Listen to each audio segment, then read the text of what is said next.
Hello, hello, hello. Welcome back to Exotic Wine Travel. I'm your host, Matthew Horkey, Hi, I'm Shireen Tan. and we're coming to you in the middle of Advent here in Zagreb, Croatia. That's why we got our coats on. It's a little cold, not too cold. It's a nice day. But this is a partnership. We're actually doing a series of videos with Mr. Dario Drmac here. He's the owner of the Basement Bar downtown Zagreb, Croatia, and the web shop, The Wine and More. So thanks for being on the show. Hi, man. Thanks. Tell me, tell me what about what is your projects here? The Wine Basement Bar and the Wine and More. Well, thanks for the nice intro. So, I'm the co-owner of the Wine Bar Basement. It's one of the first wine bars in Zagreb. We only serve Croatian food, Croatian wines. We all opened like 5 years ago. This year is our birthday. So we have around 120 wine labels, only Croatian wines from different regions. And when we opened, we were the first one that served so many Croatian wine labels. And we, out of those 120, we served almost 80 to 90 labels per glass, and that was something different. Nobody else was doing it. So you could try different wines by glass that nobody else had in the city. And so basically that's the short intro about the basement. Yeah, it's a really cool place. When you go there, great vibe. It's almost like a British pub, but they're serving wine. There's no smoke. That's what we It was love. love at first sight for us when we came here. Once we saw the wine list, we were in love because, like you said, 90 over different kind of wines by the glass. You can't find that anywhere else. And his website with his partner Zurki back is behind the camera, The Wine and More. Great selection of Croatian wines. It's all in English. Great information. We'll talk about that later. Let's get into tasting some wines today. So we have the Jerkovic. How do I pronounce this? Kujundzusa. Kujundzusa from 2000. It's hard to pronounce even in Croatian. Can you see that? Is that good? Now, tell me about this wine. I had never heard about this wine in our last trip. Well, Kujundzusa, it's indigenous Croatian wine. There's not so many producers that make this grape variety. It's indigenous to a small part of Dalmatia, like back part of Dalmatia, like around Imotski, small city. And as I said, there's not so many wine producers, and it's pretty demanding wine variety, actually grape variety, and it's really hard to make a good wine out of it. And I think this, in my opinion, is one of the best Kujundzushas on the market. Is it the only one on the market? No, there's a few more producers. There is also Grabovac that produces really good. Grabovac, yep. Yeah. And the producing of Kujundzusa, it's starting to revitalize because the grape variety was almost dead after the war. Right. And now people are starting to drink it. People are starting to make the wine. So there are a few more small producers that are showing up on the market. Well, let's give this a smell. What are you picking up? It is a little cold here, so my nostrils might be desensitized a bit, but we're gonna do our best here. It's really lemon. got this lemon mineral water characteristic. What else are you picking up here? You get the saline smell immediately. I love about Dalmatian whites is the salinity. Yeah. Martina, anything you picking up? Anything you guys back there picking up? We have a whole crew back there today. Smells more cool weather, a little bit more pear, very gentle nose. Anything else you want to add? No, it's I usually drink it during the summer. Okay. Yeah, And- pre-summer yeah. drink. Yeah. But it's pretty good even now. Let's give this a little bit of a taste.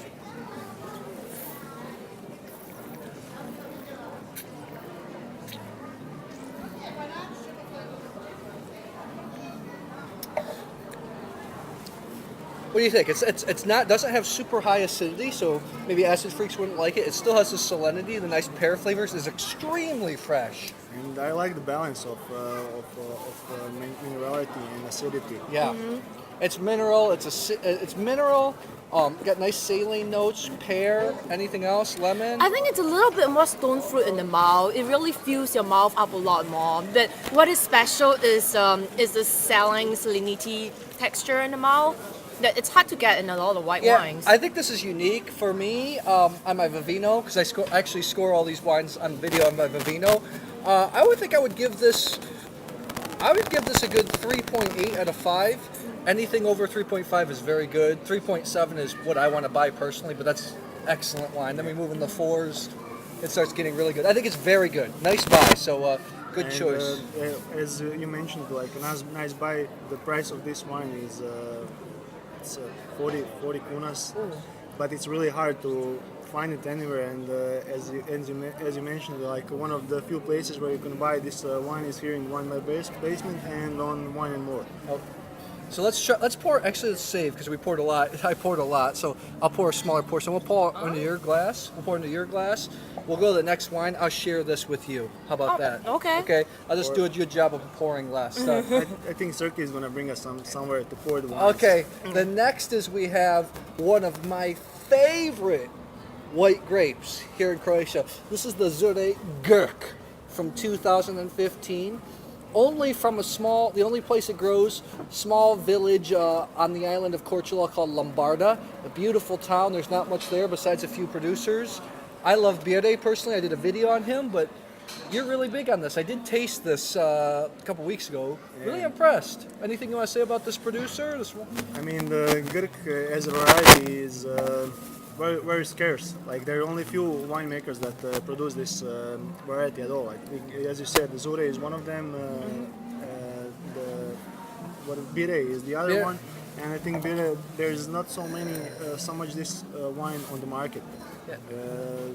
I think this year is like all stocked out. There's no more wine. Yeah, I mean, for you guys, Grk became popular because there's actually a image of Bono that went around this summer of him drinking Grk, and it became viral, went all over Instagram. So let's give this a little bit of a smell. A little bit more golden in color, a little more viscous. I get a lot more tropical fruit in this. Yeah. And I get a lot of pineapple, some minerals. What else? Anything? Ripe, big peach, stone fruit. It's nice. That's what Grk is like for me. It's now salty, A little bit salty. Yeah. It's kind of like a mix between like Sauvignon Blanc, Chardonnay, and then throw in a more salinity. So let's give this a little bit of a taste. You just want to eat oyster with this wine. It makes you want to eat oyster and It's seafood. got a lot of elderflower, tropical fruits. It's very nice weight in the mouth. Anything else you want to add on I that? think you say everything. It's a bit cold. Maybe that's like the last time we tasted it. It was like a lot more aromas in it. It's showing well though. I'm impressed. It's a good wine. I'm gonna give the producer's good. I mean, I tasted the red from him. It's very good. I'm gonna give this 3.9. I think it's very good. Yeah. It's very good. Yeah, more green apple and elderflower now. And people call the Grk as a variety as a female grape because it has only female flowers, so you have to plant some other wine grapes with it so it could pollinate and reproduce. Well, let's move on here. This is one of Shireen's favorite grapes.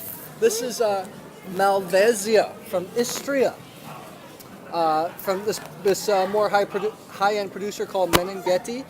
Now, Malvazija got a lot of street cred because Zurki comes in right here to get a little bit of a pour. Sergey just wants to taste wine. Just wants to taste He doesn't wine. want to be on camera. This Malvazija got a lot of street cred because Oz Clarke wrote a nice article about Malvazija. I have to say, at first I wasn't totally convinced when I first came to Croatia. I'm really starting to come along, really aromatic. Let's give this a smell here. What I like about Malvasia is it can be made in different style since it's aromatic and it can be big body, it can be very gentle and light as well, but it's always expressive. And it's one of the few grapes that you taste like a bitter flower at the end of the palate. Yeah, it's like bitter flower. Real mineral water. I always get mineral water with Like Malvasia. wet stone mineral water Stone nose. fruit. Let's give this a little bit of taste. I mean, Malvasia is really good grape for making wines because people make all kinds of wines out of it. Like they make surli, they make wines. Sparkling. They make it with aged in acacia wood and oak. This is extremely minerally. Malvasia has some body to it, but still maintaining some. Do you know nice if this went through oak? Was it aged in oak? I don't think so. I don't think this Okay. was. It's a fresh Malvasia. What do you guys think? Nice. I mean, Malvasia is really specific. It's also indigenous Croatian variety. I mean, there is Malvasia growing all around Mediterranean. Yeah. Also, we have in Dubrovnik Malvasia Dubrovačka, Okay. something like a different. But Malvasia istriana is the only grape variety that has its own glass. So Riedel made a glass Riedel. for Malvasia istriana. Nice. And that's really interesting. That was the first Croatian indigenous variety that got its own glass. We'd I actually mean- tried different kind of wines put in Malvasia glass as well, and it goes well. Yeah. It's a very lovely glass. First of all, I mean, to me, this is a 4-point wine out of 5. It's very good. Croatian wine, white wines, winemaking in general, they're technically very good. The whites they really have down. They have some unique grapes. So I am excited for this next wine because I love this grape, as does our camera lady behind us. This is Degara is the producer. Pošip Degara. Pošip Degara from 2015. This is from Zadar, so we're talking about North Dalmatia here. You said that this Pošip is a little different than typical Pošips, am I right? Yeah, this is also a small producer, new guy. Sorry, Okay. Let me help you with it. New guy. new guy on the market. They're making like a few different wines, like a cuvée of Cabernet Sauvignon Merlot and this Pošip, and they're starting to make some other wines. Okay. I would say like this Pošip is a bit modern. It's not Pošip usually gets to be like heavy with how would I explain it, like with the hard aromas. Yeah. And this is I'm really interested in what you're gonna say. It's a bit lighter, it's a bit modern. I would also say it's a more summer wine. I mean, I can get what you're saying already because Pošip usually has big body, Yeah. salinity, minerality. I love it. It's like Croatian Chardonnay to me. But let's give this a go. I'm surprised. I'm gonna be interested to hear what everybody back there thinks about this new. I think immediately this is a little bit more muted on the aroma, but I don't know because it's a little bit cold right now. I'm getting elderflower, yellow flower immediately as well. This was fermented at much lower temperature, I think, to extract some aroma. floral aspects. There is some pineapple, still a little bit of sand. I get maybe a touch of honeydew melon. Anything else you guys pick up here? I'm getting a little bit of almond Tertiary slices. notes? Almond, yeah. All right, let's give this a. You got it too, right? Yeah. I mean, Pošip is also indigenous Croatian variety. It was almost dead, in former Yugoslavia. Yeah. And now it's getting back, and people are also making all different kinds of wines out of it. And it's, I think, one of the varieties with the biggest potential out of all indigenous Croatian varieties. I agree. I love Pošip. This to me, I really like it. I'm gonna be honest. I like bigger Pošip, more rustic Pošip. To me, this is a little bit leaner. I like it. It's more summer wine. Yeah. What do you guys? I think this is interesting because it tastes like it went through a bit more room contact. It has a little bit of the oxidative style into it. Yeah. What do you think? No, I completely agree. I mean, it's a different Pošip. Maybe it would be interesting if we had some like old school Pošip with it to try the difference. But this is like a new, It's still- modern. What do you guys think back there? Oh, okay. Yeah, it's nice. I mean, I have high hopes for Pošip. For me, I'm like maybe not as excited about this. I'm gonna go 3.7. I think it's very good. I would buy it. Yes, I would. Especially in the summer. I think it's perfect for people that are coming through Dalmatia. Want to have it with the beautiful oysters, mussels you get from Pejasaj. So let's move on to the last wine. I'm going to slam this. It's just getting too cold. I need to get warm. So the next wine is a producer I love, but it's a wine that I do not like. So we'll see how this shows up. This is the only one of his I did not like. This is the Bibch R5.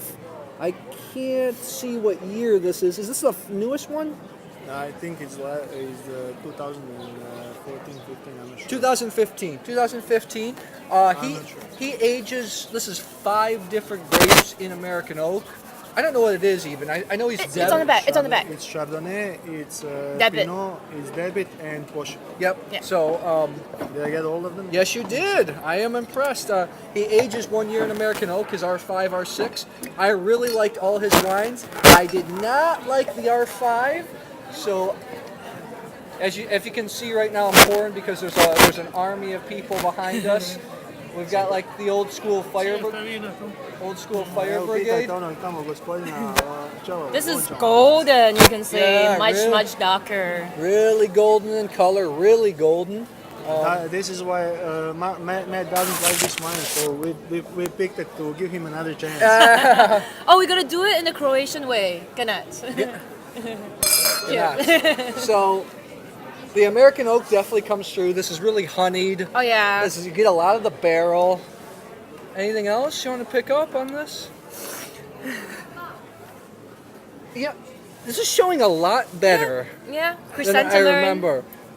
Nice. I'm getting a floral little notes. bit more excited about this. This is Matt changing his opinion now.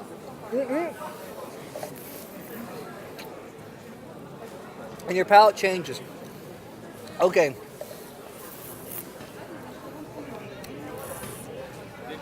Nice body. The oak definitely gives it some oomph. I get a little bit of chalk. Definitely. What else you would pick up? The acidity is a little bit too low for me. Yeah. Yeah, The I end agree. palate's a bit short. Again, we're drinking these cold, not optimal temperature, but we wanted to be out. It's December. It's not. It's for me. It's very acceptable. Like I like it. But I'm still going to go about 3.3 on it. It's a very good wine. I'm just not excited about it. Any? I also miss a little bit of acidity and liveliness in it. So Yeah. So great tasting. We're going to do a couple more videos, like I said. So you guys come if you come down to Zagreb, come check out Basement Bar. We'll put the links in the description box. Total Wine and More. Dario, anything you want to say about these wines before we go? no, I think so we said everything. Like at the beginning of the when we talked about it, we wanted to pick something different. That it's not like too commercial. Some wines that are maybe even hard to get. But we wanted to show like what Croatia has to offer in indigenous varieties and different wines. So I think we showed something different here. Showed something unique. So And like most of the wines, like as I said, Jerkovic, and I think they're Grk. You can find it now, like only on only on Wine and More. only on the Wine and More. So I'll put the link in the description box. Good salesperson. Guys, if you like this video, please subscribe to our YouTube channel on Exact Wine Travel and subscribe. I will see you guys in the next episode. Cheers. Okay, you can cut. We